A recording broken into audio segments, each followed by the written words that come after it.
Charles Bassey's sudden Celtics debut might be the most underrated power move of the summer while NBA front offices scramble to finalize blockbuster trades and throw millions at big-name stars.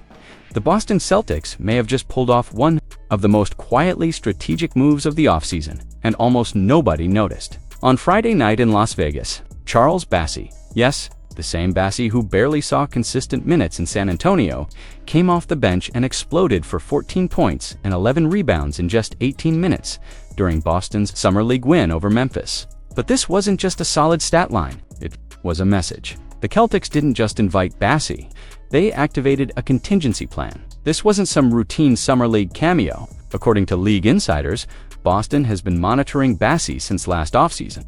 With Porzingis traded, Al Horford near retirement, and Luke Kornet gone, the Celtics front court went from a deep ocean to a shallow pond overnight, and Bassey now finds himself standing in the middle of it. Brad Stevens, who rarely makes public statements that hint at future moves, offered a glimpse into the thinking behind Bassey's late arrival. "He's a guy we've kept tabs on for a long time," Stevens said. "He probably was the biggest reason we won last night. Let's not brush past that." In a roster stacked with promising draft picks and hungry young talent, Bassey, a last-minute addition, was the difference maker. That's not a coincidence. Bassey isn't some G League filler or a charity invite. He's 24 years old, 6'10", with legitimate NBA experience and a chip on his shoulder after being buried on a rebuilding Spurs team.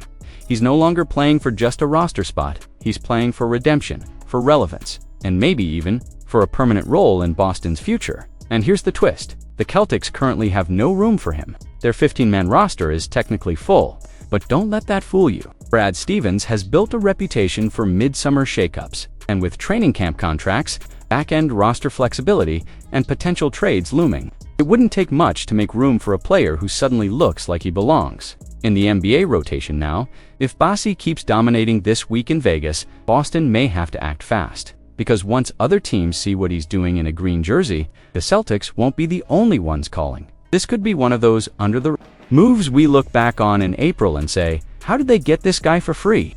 Baylor Scheierman's Summer League debut was a red flag, and Boston might have a bigger problem than expected. Baylor Scheierman entered the Summer League with poise, swagger, and the presumed green light to create offense. But after just one game, the hype around him may already be unraveling, and the Celtics could be facing a depth dilemma they weren't prepared for, with the NBA free agency wave essentially dried up. Most cap space spent, most impact players gone. All eyes have turned to the Summer League. For contending teams like Boston, it's not about discovery anymore. It's about finding contributors now. And Scheierman was supposed to be one of them. Scheierman looked confident, sure, but not in control. He was handed the reins of the Celtics' Summer League offense, positioned as a primary initiator, but failed to convert that role into production. Shooting a brutal 2 for 14 from the field, including 1 vait from 3, Scheierman didn't just have an off night, he exposed the ceiling of his current offensive game. But the concern runs deeper than missed shots. Scheierman failed to draw a single foul on a drive and went just 3 of 4 from the free throw line, despite dominating the ball for large stretches. In a setting designed to showcase aggressiveness and assertiveness, he settled far too often. Worse yet, he showed no impact on the defensive end, where his already questionable reputation was only reinforced. He didn't defend with urgency, didn't rotate with speed, and rarely showed the physicality needed to survive at the next level. Let's be clear, this isn't a 19-year-old rookie adjusting to the speed of the pro game.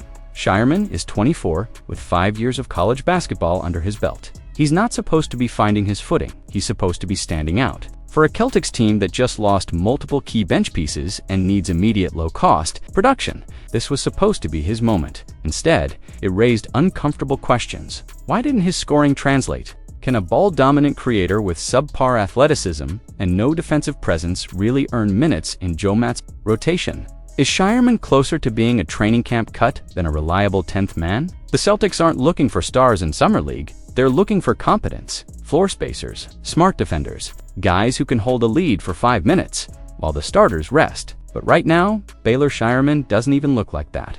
And unless he flips the script quickly, he could find himself falling out of Boston's long-term plans altogether. In a postseason where every second-unit mistake can swing a series, the Celtics cannot afford to hand out developmental minutes to players who aren't ready. The time for patience is gone. Scheierman's margin for error shrinking by the day.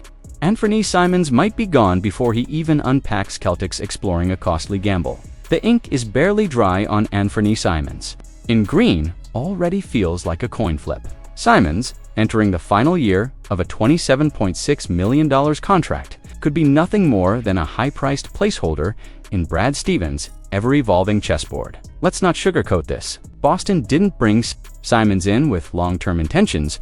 His arrival was more collateral than calculated, a byproduct of navigating the brutal terrain of luxury tax penalties. A trigger-happy scoring guard with limited defensive upside. Simons can fill it up, no question. He's explosive, flashy, and has averaged over 20 points per game in each of the last 2 seasons. But Boston isn't lacking offense. What they're hemorrhaging is size, defense, and financial flexibility. After losing Kristaps Porzingis, Jrue Holiday, and likely Al Horford. And insiders aren't even pretending it's a secret. ESPN's Brian Windhorst didn't mince words on the Hoop Collective. The Celtics are actively trying to move Anfernee Simons. Whether they can or not is another story. Translation: Boston wants out before this becomes a regrettable financial entanglement. 1 Proposed escape route: a salary dump disguised as a depth play. Bailey Bassett of Clutch Points floated a trade, sending Simons to the Wizards in exchange for Corey Kispert. But in reality, it could be a financial lifeline.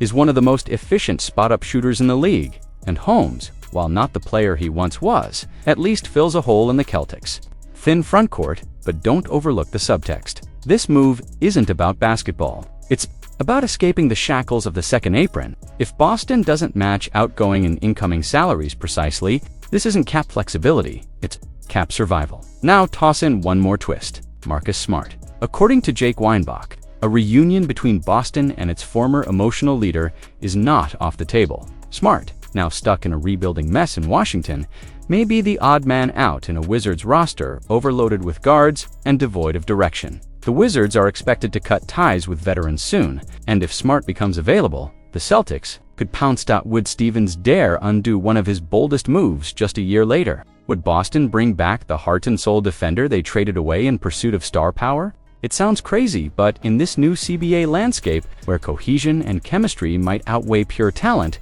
Smart might be exactly what Boston needs. Off the bench, the message from Brad Stevens is clear. Boston is building for a future centered on Jason Tatum and Jaylen Brown. Not luxury tax doom. Every dollar matters. Every roster spot counts. And players like Simons, talented as they are, could be expendable if they don't fit the new puzzle. So here's the reality. Anfernee Simons may never truly wear the Celtics jersey. His presence is a bridge, a temporary asset with a ticking clock. Whether he stays or gets flipped for role players and draft capital, one thing's certain: Boston is not done. The silence before the storm is already cracking. And if Marcus Smart walks through that door again, everything changes.